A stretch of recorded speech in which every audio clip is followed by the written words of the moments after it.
Okay, today's program is on CBI, the Forgotten War.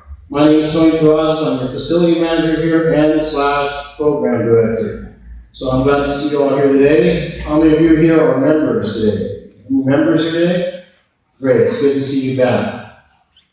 We're going to go ahead and start the program.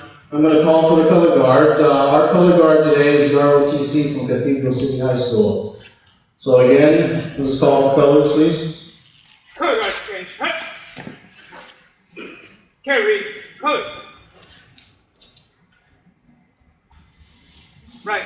Hey. Forward. Park. Please stand. Thank you.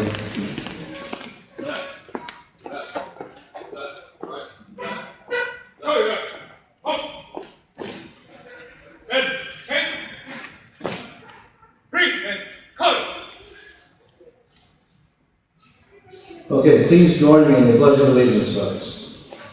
I pledge allegiance to the flag of the United States of America and to the republic for which it stands, one nation, under God, indivisible, with liberty and justice for all. Carry. Color. Right. Hit. Forward. Park.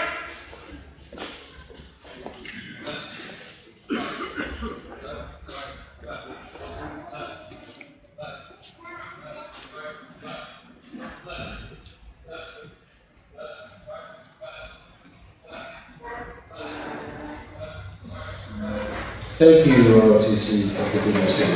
Please be seated. Okay, folks, we have some great programs this year, so if you'd like to see what we have coming up, well, you can look on the website. It's www.palmspringsmuseum.org. We have a great website from our website director here, Dick Clark. So anything that you'd like to look on the museum or any information that you'd like to know is on that website. So please take a look at it. Now I'd like to introduce our moderators for the program today, and that will be Dick Clark and Bob Andrade, please.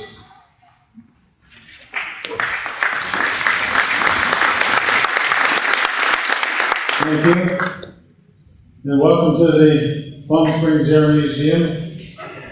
We try to have this type of program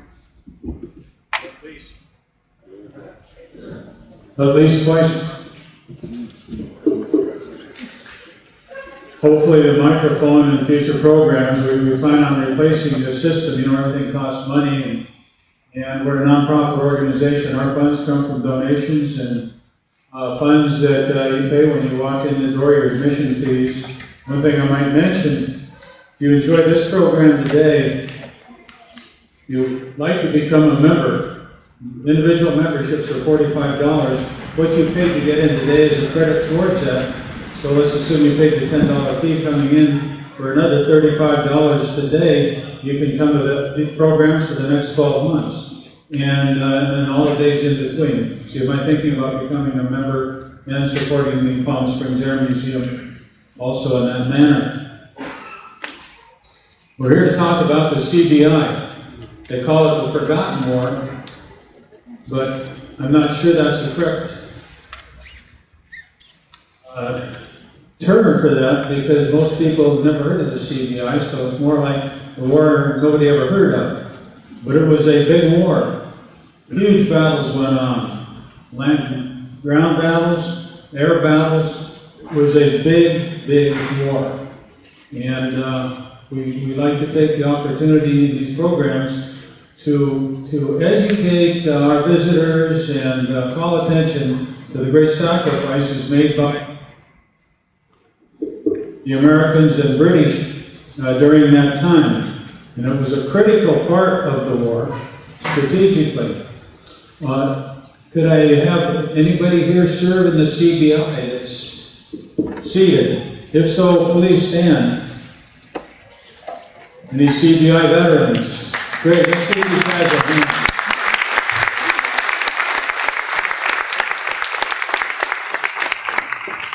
And I would also want to thank all veterans that are here today. Thank you for your service to country. your service in preserving our freedoms. We really appreciate it.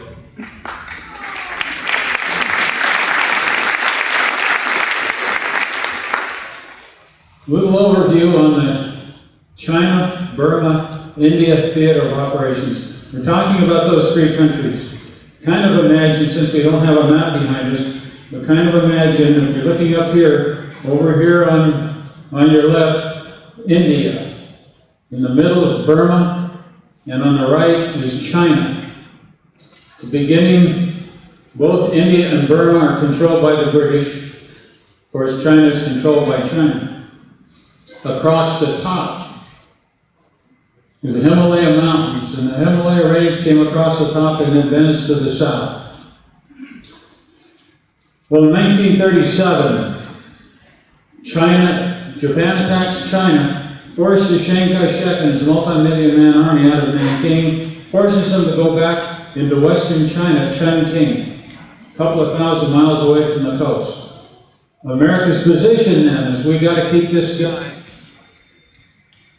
We got to keep China viable, because that multi-million army is holding 30-some Japanese divisions on the westerly side of the Japanese-controlled territory. If we lose Chiang Kai-shek and that army, those 30 divisions are going to come across, and America is ultimately going to have to fight them. So Chiang Kai-shek was a very important part of that war, in keeping him viable. So part of the whole Sea Theater, that was one of the goals, is to supply, as a supply line to Chiang Kai-shek.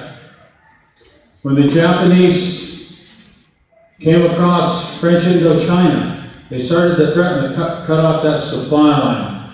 That's when things became desperate.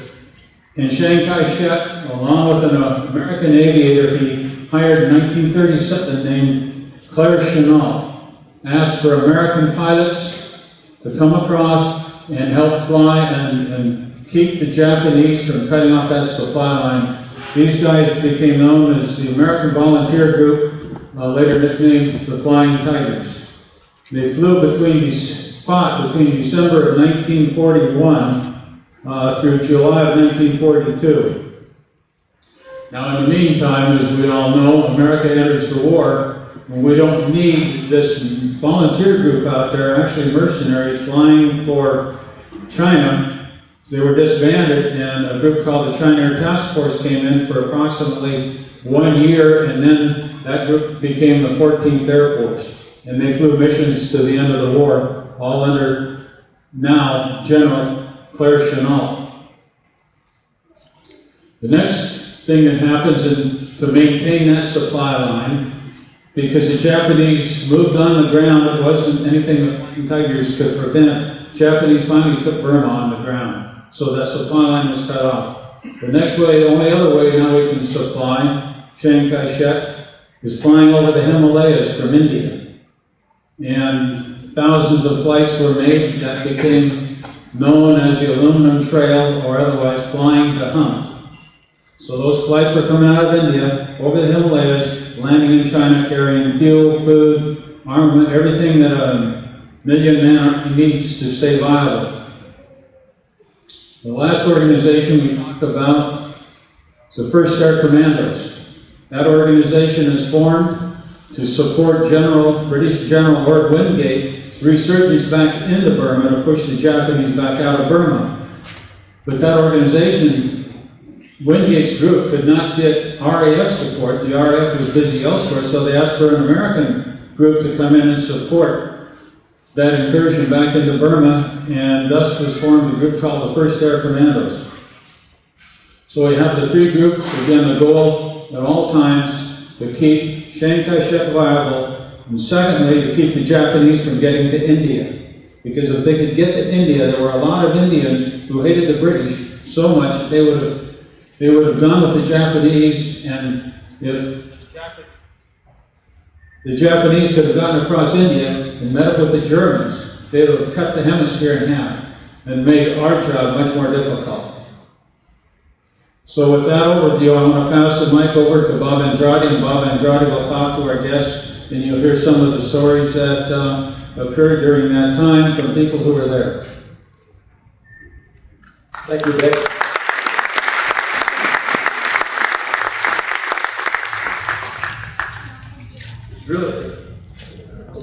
problem with this.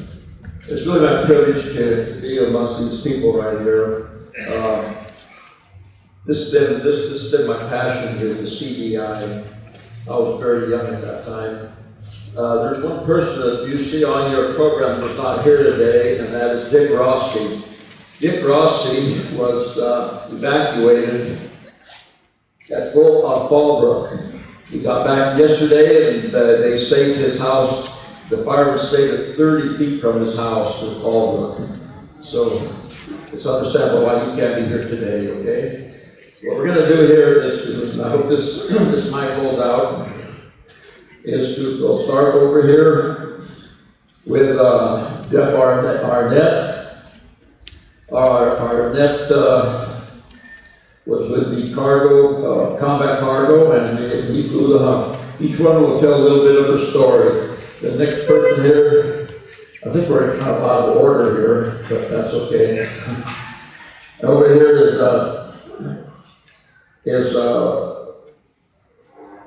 Ed Witzenberger.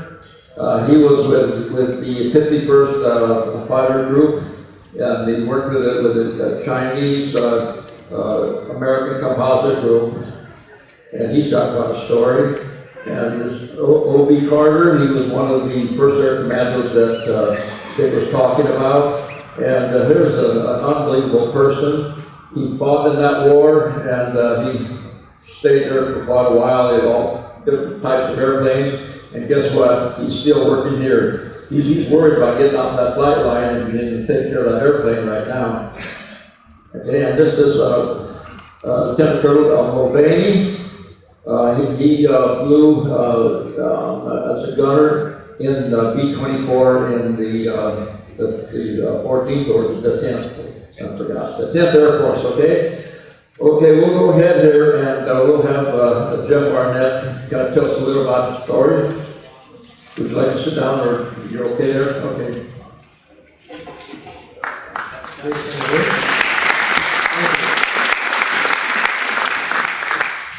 I've told my story several times, of course, over the years. Just a couple of months ago, I thought I was pretty good at it. One last question in the audience came from a 10-year-old, or so I'd say. He said, how'd you get there? And that's something I had never covered, was how we got there. And I'll include that in my remarks. I picked up a brand new C-47 in Fort Wayne, Indiana. It had 3 hours on it after being made in Tulsa, Oklahoma. My crew and I flew that down to the coast of South America, across to Ascension Island, across the continent of Africa, up the continent, just south of Arabia, and across India to Burma. And that's how we got there. What we found out when we got there was that we really didn't know how to fly the plane in those conditions. For the most part, we sat in the right seat with more experienced people as they took us in and out of strips that flanked by 100-foot trees, and on weather that was, let's say this was the top of the 100-foot tree, there's the weather and the mist in between, and you're wandering around the hills and mountains. You really knew how to fly a plane after that. We did make trips across the Hump as well, and we are actually stationed in a town called Untitled, which is west of Kunming, which was the Hump terminus. And it gave us an experience, a very unusual experience, in seeing so many different parts of Burma and China. One of the things that really struck me was that every day in Burma was a different day. You had a cargo plane and people down there fighting the Japanese, waiting for what you had, like a half case of beer. And it would be nice and cold if you just flown it over the mountains, and they really looked forward to it. So we brought them their ammunition, all their supplies, and every day they were a little further south. So as they went south, we kept getting a different landing field every day. A sandbar, a road yesterday, 2 days ago a wet paddy, and it gave us a very interesting flying experience. I think probably the most experience I had there was right at the end of the war. We got a special mission. My commanding officer came in and said, I want you to fly with me tomorrow. I don't want you to tell anybody that you're doing that. And at 3 in the morning, we left. We went to Chongqing, China, and picked up a medical crew of naval personnel, the Navy in Chongqing. I couldn't really figure that one out. And we flew them to Shanghai. I think the war might have been over a day or two. We landed at a field called Lunwa, and were met as we got out of the plane by an armed Japanese squad. They were standing there with their guns not at salute, but ready. And their Japanese officer had the little peak cap and a white shirt and the jockey-like uniform. And I found myself looking the enemy right in the eye. It took about, and it got dark as we were there, it took about an hour and a half to convince them that we were going to stay. And the Swiss consul showed up, and Mr. Emil Fontenelle drove out from the town with a little caravan of cars and took us in town. And I spent the night sleeping on a nice carpet under the grand piano in the main room of the Swiss consul. In the morning, there was a huge mob outside the gate of Chinese mostly. And they followed our cars and we started back to the airfield for quite a ways till we outran them. And then the most significant thing I think of the whole year happened to me. Waiting at our C-46, that's the green monster on the board over there. Waiting there at the C-46 for us was about 5 British teenagers. They convinced the Japanese guards to bring them in a truck to the field, and their mission was to find out from those still in the camp, the Burma camp, if the war was really over. These kids were just ecstatic, running around all over the plane. And I've been in touch with one of them now. He's 75 years old. He lives in Dorset, England. His reply to me after I contacted him was, "Ye gods," after all these years. As I said, their mission was to go back and inform the camp, yes, the war was over, and yes, we'll be taken out pretty soon. And the final thing they asked us to do, when we left, and we didn't have much gas, couldn't use theirs, to fly over the prison camp. It was about 2 miles away. You could see it as soon as you got in the air. 2 of the buildings had flat roofs. As we approached them, we had 3 planes. As we approached them, it looked like, I don't know, heads of lettuce or something like that in the store. The roof was absolutely crammed with people, just jammed like a rose bowl. And they were waving everything. And my CEO said, "We don't have much gas, but let's do that again." And we ran around with this entire crowd. And I've had the satisfaction in the very last year and a half of contacting some of the people that were in that crowd. And that to me is amazing. I'm the baby of this bunch. I was probably the last guy to come in. I'm 82. And every training depot that I went through closed behind me. So now I'm going to turn it over to men with a little more experience. Thank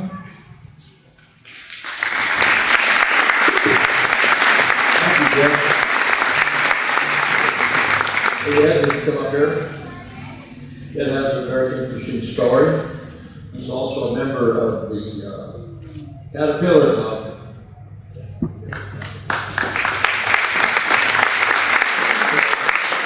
Thank you very much, Bob. It's my pleasure to be here today and to be with these guys up here. I flew P-51 to the 51st Fighter Group in China, and I had one incident that I'll talk about that might be of interest to you.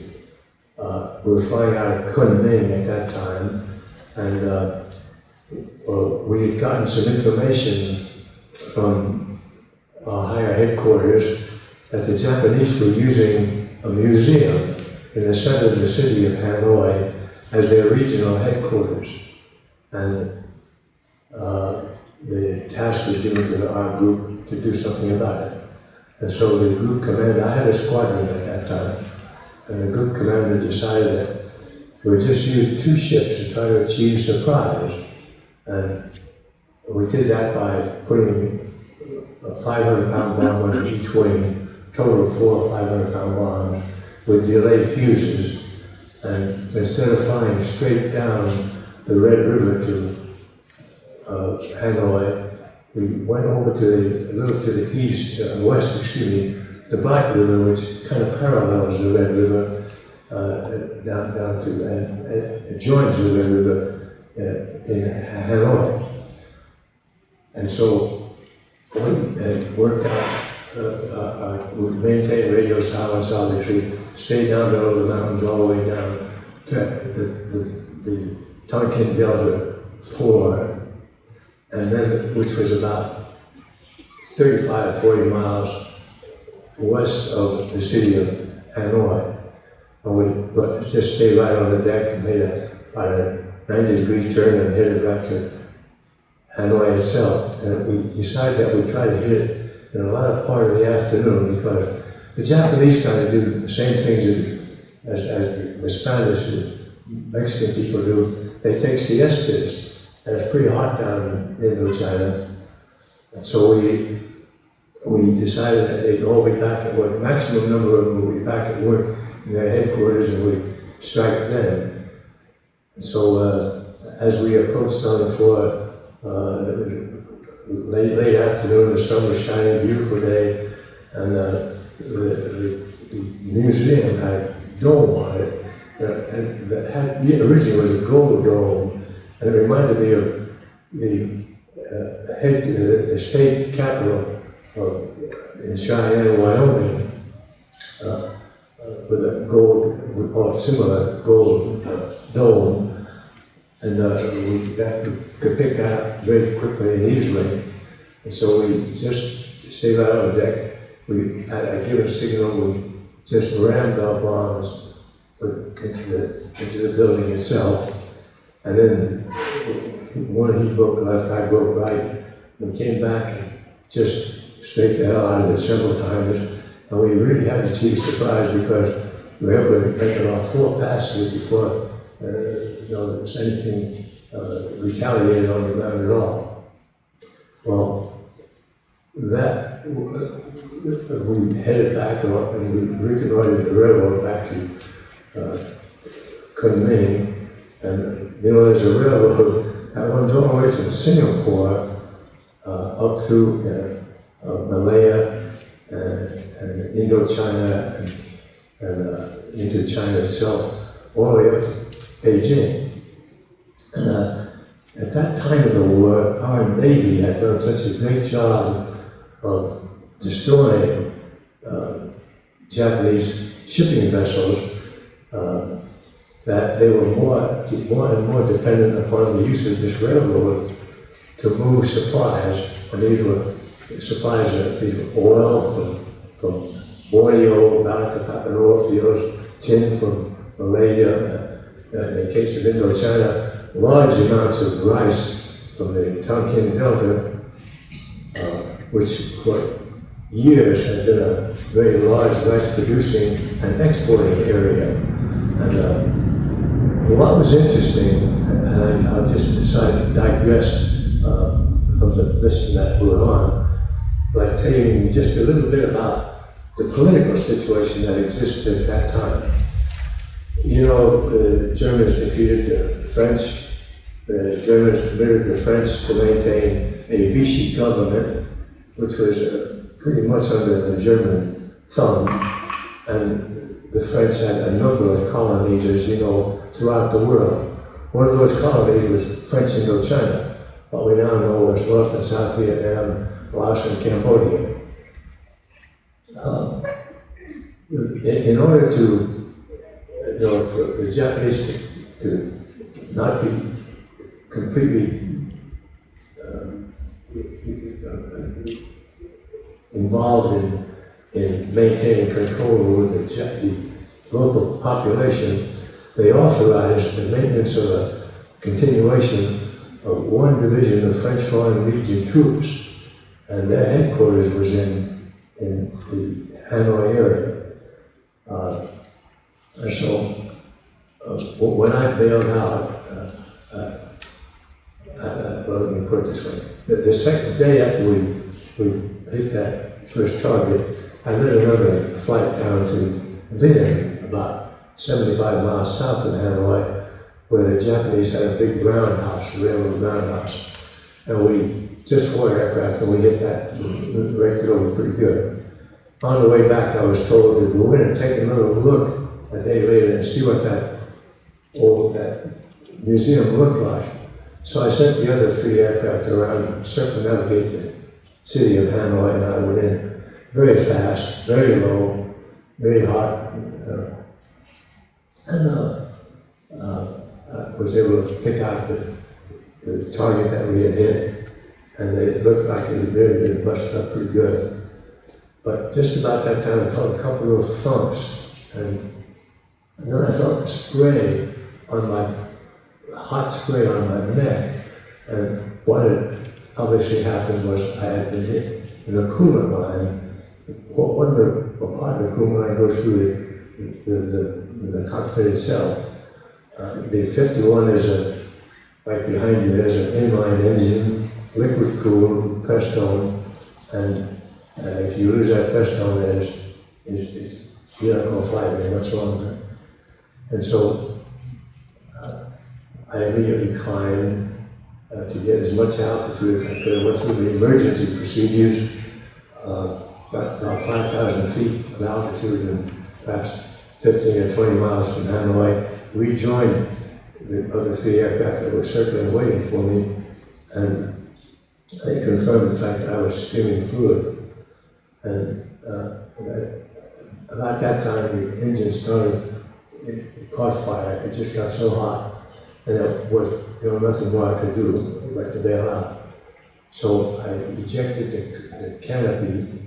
The process, the prescribed procedure of bailing out of the 51 is to jettison the canopy, unfasten the harness, the shoulder harness and seatbelt, roll it over and push forward on a stick. So when you're inverted and you push forward, it throws you toward the ground.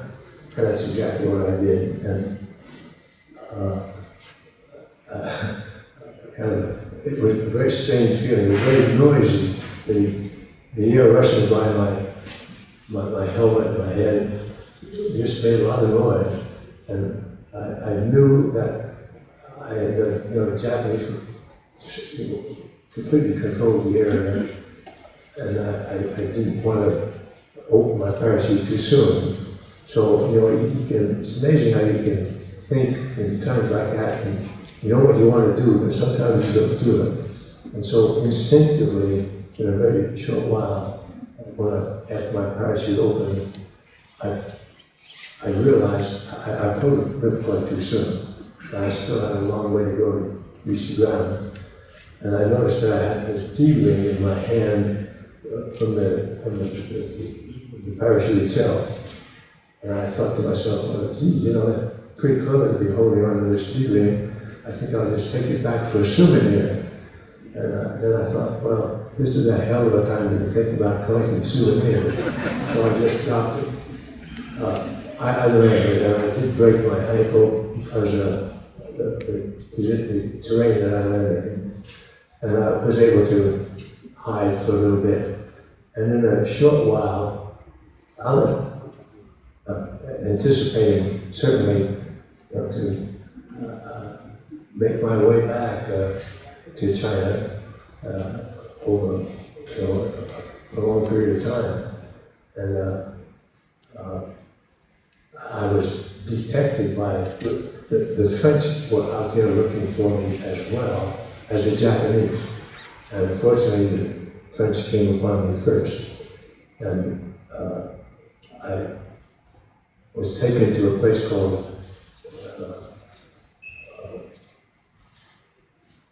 Son-La, and that was the headquarters of the division, and they treated me well, and I tried to convince them to send an aircraft down from China to pick me up, a Looney Bird C-47, but they had very poor relationships with the Japanese at that time, and they didn't want to take that chance. So what they intended to do was to incarcerate me until the war ended. Well, that didn't sound very exciting, and so I thought I'd pull the best ace I had available to me out of my sleeve, and I asked him what were the results of yesterday's mission against the Japanese headquarters. And the guy who was doing the interrogation was a Russian major, and he was the intelligence officer for this division, Foreign Legion Division. His name was Tokadze, and you want to know, what do you know about that? I said, well, I was one of the 2 aircraft. Well, that kind of changed things a lot. And so, but they had to keep me, they had to put me in prison because they had an agreement with the Japanese that if the French took an Allied prisoner, they were French prisoners, but the Japanese had the right to interrogate them. And so they were anticipating that the Japanese would be coming by and want to see what was happening to them. So they put me in this dungeon, and I was a pretty unhappy guy. I had a broken ankle, and I was going to hang around that area for a long time to come, looked like. So, it was a rat-infested arrangement, but yeah, not permitted at all. About sometime during the course of the night, the guard came in with a lantern, and they had some French general with them. And the general said, he said, you know, that information that you received about the Japanese headquarters in this old museum in Hanoi, that was intelligence that we had sent to the Allies in China. So we had been sending lots of intelligence from time to time. Nobody had ever acted upon it. And so it just happened that we acted upon it, and I was one of the 2. So he gave me a proposition. He said, why don't you come join with us, and we'll keep you here for a while. We'll dress you as a Foreign Legion troop, and we'll take you around to all the Japanese installations in the Tonkin Delta. And that's what I did. Of course, I thought that was great. And that's what I did. So after about a week collecting data and visiting various places, the Japanese pulled a typical Pearl Harbor.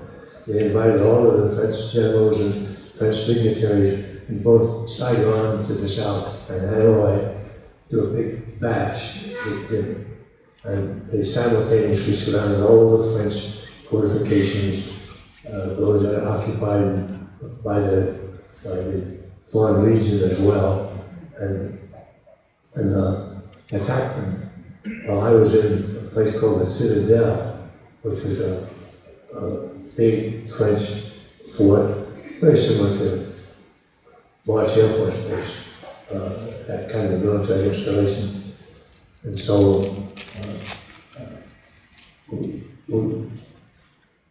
I was drinking cognac when water shells suddenly began dropping all around the building I was in. And so very quickly, the French are interesting people, you know. They normally, when things are going well, each one wants to be the boss. But when things get kind of rough, you know, anybody can be the boss. And they kind of ran around with a lot of chickens with their heads cut off, I thought. But they regrouped, and we had a little group of people. We eventually evaded. We walked with a broken ankle up to a place called, very close to the Dien Phu, where the very famous place where the French, when the French lost the battle of Dien Phu, they were finished as controlling Indochina. And it was then, about 1952, along in there, that the French turned over the Indochina area to the Americans, and we became involved. I'll just finish here very quickly. I ended up flying out of Indochina in an old Otes 25, somewhat reminiscent of this primary training in yellow over here. Only it had been manufactured about in the early 30s, and had seen action in Morocco and other areas that the French controlled. But they had a squadron of these OTS-25 in Indochina, and they had 3 of them at this base that we ended up at. And I flew with a French officer who was a pilot, a lieutenant, very fine man, and we flew back to China. So that was my story.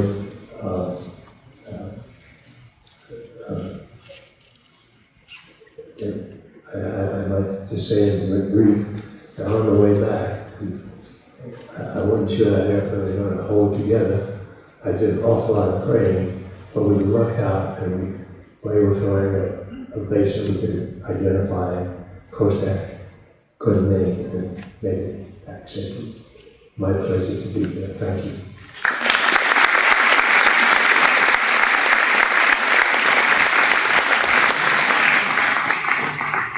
Okay,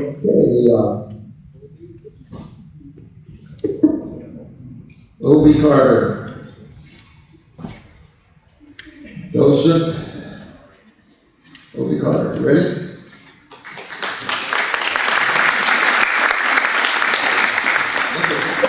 Before I get started, I want to briefly mention these 2 airplanes right over here, P-51 and P-40. This is normally U.S. Navy World War II hangar, and those are U.S. Army Air Corps World War II airplanes. So I think the reason we're putting in here this morning is that there were 2 of the 8 different types of airplanes that the Air Commandos used. Also in the museum is a couple others, the P-47 and I guess that's it. No, P-25. It's also in the museum, we use those. Okay, now you can't cover a subject in 10 minutes here very well, so I'm going to just concentrate on the unique differences between the First Air Commandos, or any Air Commando unit, and all the rest of the Army and Air Force units. First of all, oops. Hello. Okay. First of all, the Air Commandos were the only organization I know of that was 100% volunteer from the bottom to the top. When they recruited us, they told us that we were going to go over there and have a lot of fun, get in combat, and do some good, and come home, and they couldn't tell us where we were going or what we were going to do or what we were going to fly. Well, that leaves a lot of room. Anyway, secondly, it was the only composite group ever formed, before or since. And by composite, I have to tell you what that means. You normally think of Air Force or Air Corps units as bombers, fighters, transports, whatever. In this one small group, we had 266 aircraft of 8 different types. And these 2 are just 2 out of 8. We had a fighter section, we had a bomber section using B-25s, we had helicopters. For the first unit ever to use helicopters in combat. In fact, they're the first ones ever to make an actual rescue in combat with our helicopters, which is hard to believe because they were pretty primitive. They were some of the very first ones made by Sikorsky. And on a hot day, they'd hardly lift their own weight, say nothing about a passenger, but we actually managed to make a rescue in combat. Now we had C-47 transports, we had 12 utility transports, it's a Bush airplane, C-64. We had 100 gliders, 100 light planes, and the 3 helicopters, plus P-40s we used between combats. We had, everybody pulls out of combat over there in the summertime for the monsoons. And go back in the fall. So while we were out, they used us to fly fighter alert off of B-29 bases. All they had was a bunch of old beat up P-40s. So we had to use them. Okay, now our total strength, this was shocking. These are shocking figures. Total strength was only 528 men and officers with 266 airplanes. Out of that 528, 300 of them were rated pilots. That's a very unusual mix because in any organization today, the number of total pilots in it is a very small minority of the total. It takes a lot of people to support the airplanes in the air. Our command structure was unheard of before. It was so unbelievable, I didn't believe it, I still don't believe it. In other words, above us, there was nothing between us and the top of the Army Air Corps and the Pentagon. Our boss, above our commander over there, our commander was a colonel, and the next boss above him was General Arnold, who was Chief of Staff of the U.S. Army Air Corps. That's extremely unusual. I don't know of any other organization that's had no command structure over their heads at all. And we had, as a result, complete autonomy. We could do almost anything we wanted to. We had the backing of the president, we had the backing of Winston Churchill, Prime Minister of England, and the backing of the personal authority of General Arnold. And that was it. In fact, one interesting story comes up there. We were not under a theater headquarters at all, and CBI was a British theater. And when we got over there, we had a lot of good equipment, because we had top priority to get it. So those boys over there were real eager to break us up and divide up our equipment. And an interesting sidelight comes in about that. Admiral Lord Louis Mountbatten was theater commander for the British. And a letter was written, well, as a result of our boss hopping on an airplane and going back to the Pentagon to give a little support. And General Arnold wrote a letter called the Dear Dickie letter, which very politely and diplomatically told Mountbatten to keep his cotton-picking hands off the Air Commandos, and if he didn't like it, conduct a conference with Churchill. In other words, the British we were supporting were directly under Winston Churchill. Again, they had no command headquarters in between them. So that command structure allowed us to do almost anything we wanted to. As a result, we implemented a lot of new procedures that no other unit could get away with. Now I want to briefly mention some first-time events that we conducted, first-time tactics. We made our own fighter tactics. We were the first ones ever to carry 2 1,000-pound bombs on a single-engine fighter. And on the P-51 back there, we started carrying 2 1,000-pounders on racks that were designed for 500-pounders. Then we added insult to injury, and we found out that in Patterson Air Force Base we were developing air-to-ground rockets. So we decided to get some of those, which we did. And the only man who knew how to load them onto an airplane or mount them was a project officer at Wright Patterson. So he was sent over there, a major, and used our own armors to load all these things and install them on our airplanes. So that meant that instead of carrying a 1,000-pound load externally, we were carrying pretty close to 1,500 pounds. That makes quite a bit of difference. I mean, yeah, 1,000-pound total. We were carrying 2,000, almost 3,000 pounds. That presented some interesting problems. We developed a vertical dive bombing technique, which meant that the load on the racks was towards the forward end of the hooks. In other words, if you're absolutely vertical, and you try to release those, every now and then one of them would hang up, and you'd come out of your release dive one wing low. And that was a little embarrassing, trying to get rid of it. Because as you can see on that 51, the gear is real wide, and these are mounted outside the gear, which gives you a tremendous moment arm on one side versus the other side that's not balanced. Also, we were the first ones ever to conduct an aerial invasion of war. It had not been done before. In fact, we conducted the very first aerial invasion. I think there's one that had been tried in Sicily, but it was an all British operation and it failed miserably. We were the first ones ever to use rockets on an airplane using those tube mounts for the rockets. Now, it was interesting because a rocket has a much lower muzzle velocity than a 50 caliber machine gun. So when you're firing, they drop off much faster. So you have to get in real close to hit anything. When you do that, remember these rockets had 75mm shell as the weapon, explosive shell. And whatever you hit, you're running the real risk of running right into it. In fact, one of our directors, who died about a year and a half ago, Dick Parker, was flying P-47s, and we have one over in the other hangar. And this story, by the way, is up in the library, and it's been videotaped.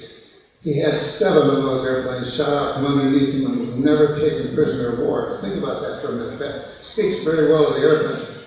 Okay, this particular mission where he had this one shot out from underneath him, he was shooting at a freight train with rockets, and he hit right underneath the freight car. Not a boxcar, but a freight car, kind of a boxcar. The whole works came right up in the air.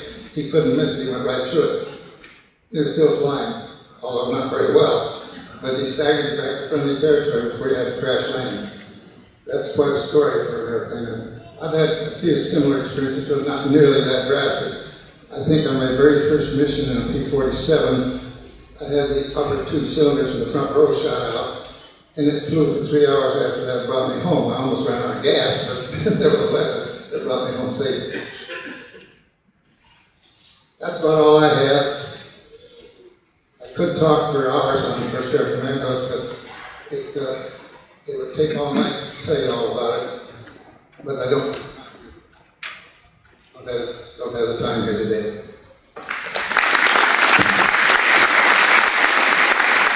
Thank you, Eddie. Colonel Bailey, would you step up here?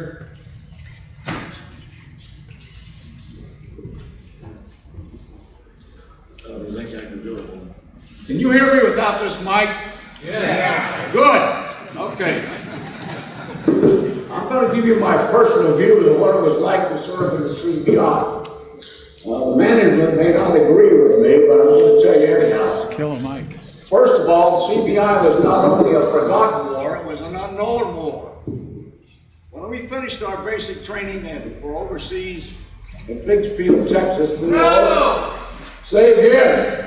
No! No what? You got your hearing aid in? No! Oh, see how you are. Okay, can you hear me now? Okay, when we finished overseas training in Biggsfield, Texas, we were sent to Topeka, Kansas to pick up a new B-24 and receive our overseas order. Well, when we got there, we were given a numerical designation, as were all the other crews who reported to Kansas.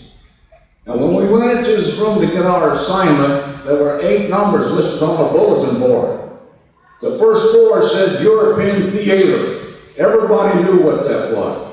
The last 3 said Pacific Theater. Everybody knew what that was. In the middle was our crew, and that had 3 letters after it. CBI. Nobody knew what CBI meant.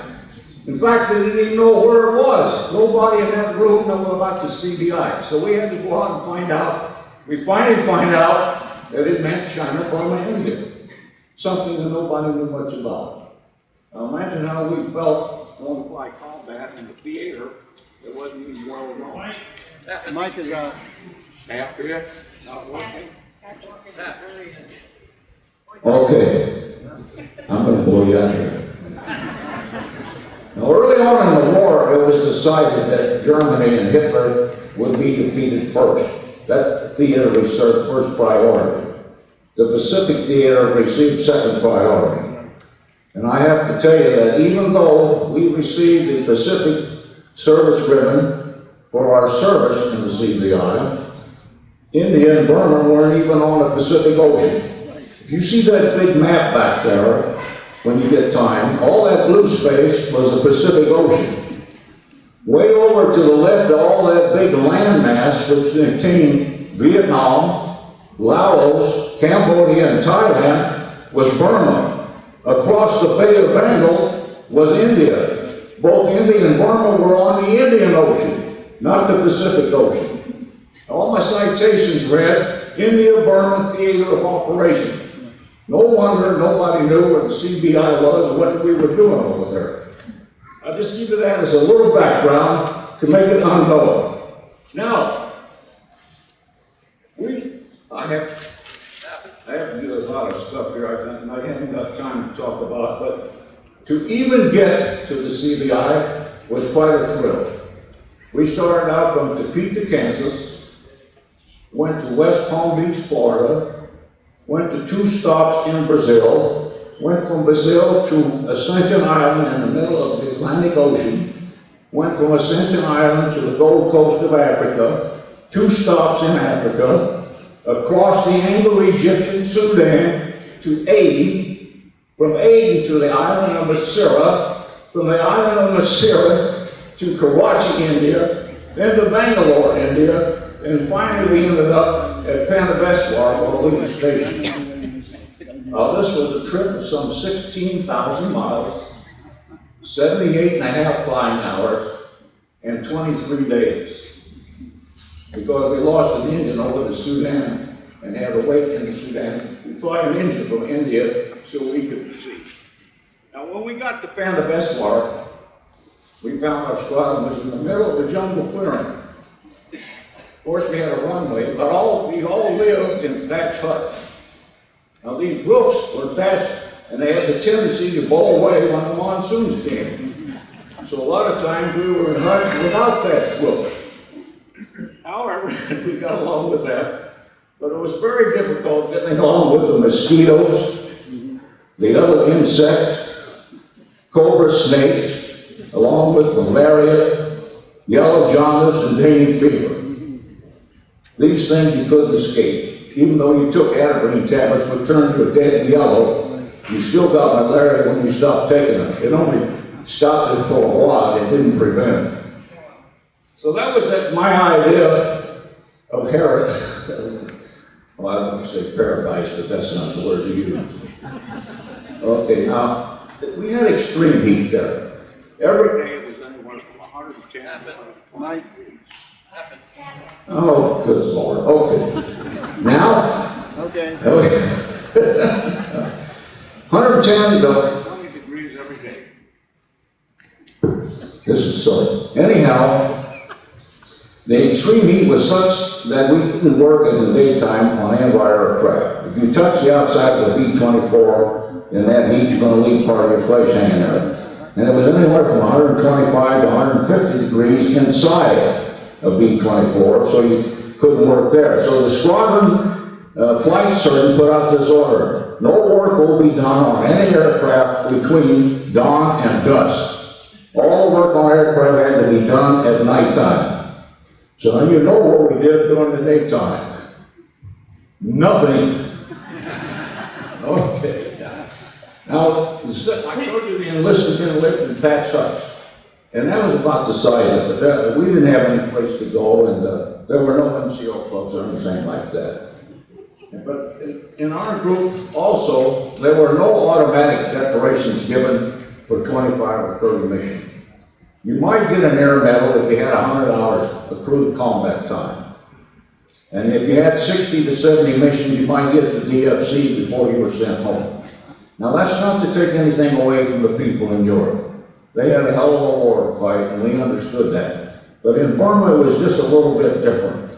We were flying over water, over a jungle, with some 500,000 Japanese down below us. We always were really afraid of ever having to bail out or even try signing on land, because the Japanese were not known to be friendly towards POW. So you can understand the difference there. I would like to pick up my picture of my B-24. Oh, here it is. Thank you very much. This is our aircraft, the B-24. I'm not sure many of you heard about it, but I'll tell you something. Last Sunday, on the local paper, there was a picture of that PBY sitting outside with a caption underneath it which said, the B-PY and the B-17 were the only bombers used in World War II that had range enough to operate against the Japanese in the Pacific. Evidently, they never heard of the B-29 or the B-24. Now, in fact, this B-24 was particularly designed for long-range operations over water. And it was specifically used in the Pacific, but it was also used in every theater of operation. It had a longer range, carried a bigger bomb load, and could go faster than the B-17. But you probably never heard about it. Because what corresponded wanted to come where it was 120 degrees heat, lived in a thatch hut, and didn't have any shows for it. That's why we didn't get the publicity that the 8th Air Force got. I'll make this long story short. Let me tell you about a special mission we had. In March of '44, you were told that they started to retake Burma. The American, the British, and the Chinese. There was a lot of activity going on in northern and central Burma.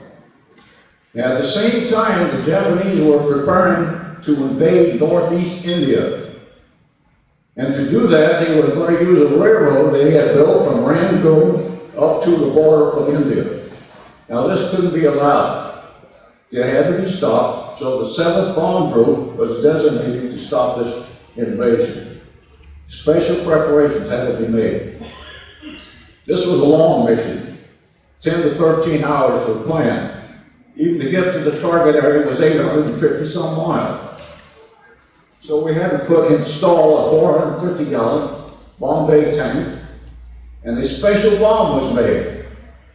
And we took a 100-pound explosive bomb, put a 2-foot steel shaft in the end of it with an 8-second delayed fuse. And the idea was to fly about 300 feet above the railroad, drop your bombs between the rails, the spike would stick, the bomb would explode, the rails would go apart, and no train could pass over it. We were the #1 plane to go in that formation.